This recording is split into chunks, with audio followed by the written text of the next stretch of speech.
Now, Peter Andre has revealed that his wife, Emily, suffered with coronavirus a few months ago whilst working as a doctor on the NHS front line.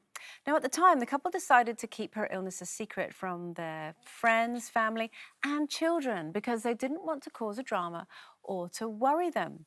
Now, do you think it's a good idea to keep the health scares a secret? Because, Carol, I'll start with you first of all, because this is something that you felt very strongly about when you became ill. Yeah, I did actually. In fact, when I suspected that I might have had breast cancer, I had a lump and I didn't even tell Mark I had the lump. I waited until I'd actually found out that it was serious, because otherwise I wouldn't have told him, because he worries way more than I do about things.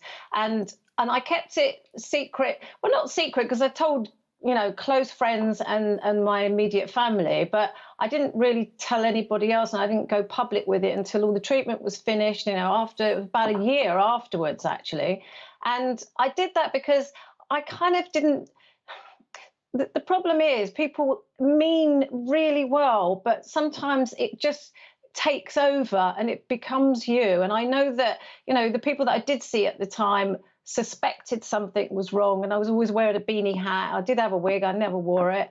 I just wore a beanie hat all the time, and obviously I was pretty ill, but I just felt better that people didn't automatically assume they had to look at me in a different way. And I know it sounds terrible, but I used to call it the cancer face, because people would look at you and with this, and I know people mean well, and I feel bad saying it, but in an overly kind of caring way, because I'm not really good with sympathy. I don't want sympathy, and I don't want people to say to me, "Oh, how are you?" Do you know what I mean? I just don't want it like that. So I did keep it quiet, and it did sort of, I just felt more confident to come out and tell people when I did, which was about a year later. You didn't want it to define you. No, that's right. And I don't regret doing that at all. And I would probably do it again.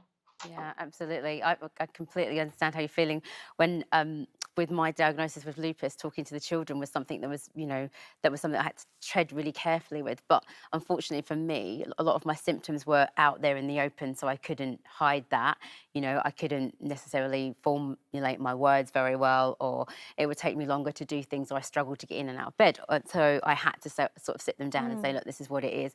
And it's so funny, just recently, Regan, my son, he's just said, Mummy, can I ask you more about it? And because he remembers things like the seizure, and he remembers like different things that happened that are kind of really strong memories in his mind. How old was he? He was 5 at the time. He's 8 now. So he's sort of asking me like different questions, and how does this happen? How does this work? And and is there any cure, and things like that, and things that he can really do to help, which is really positive. But I think for me, there were times where I did hide things, because I think you're protective, aren't you? Is that just from your children or from family and friends? From everybody. I mean, there were situations sometimes I didn't tell anybody. I remember this one time my friend called me, and I picked up the phone, but I didn't really think about it. I picked up the phone, and at that time I didn't have speech, so it was really difficult for me to formulate words. And I was talking to her, and immediately she sort of broke down into tears, and I was like, I couldn't speak very well. I don't want to do what I did because it sounds like I'm taking the mickey. But I said to her, why are you crying? She was like, well, I can hear you.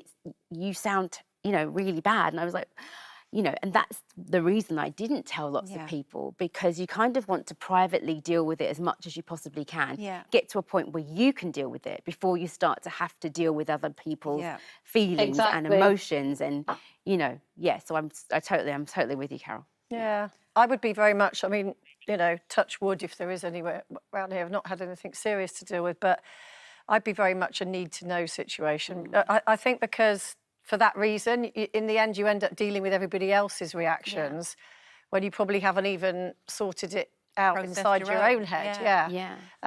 Although if it was something serious, then obviously I would tell Gary, because if you go into Gary's phone and you type in D for doctor, you're there scrolling for about 20 minutes, I would say, with doctor.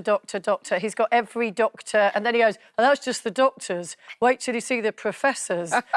So any condition you ever have, he's got a doctor's number, usually a home number, that he's managed to get from somewhere.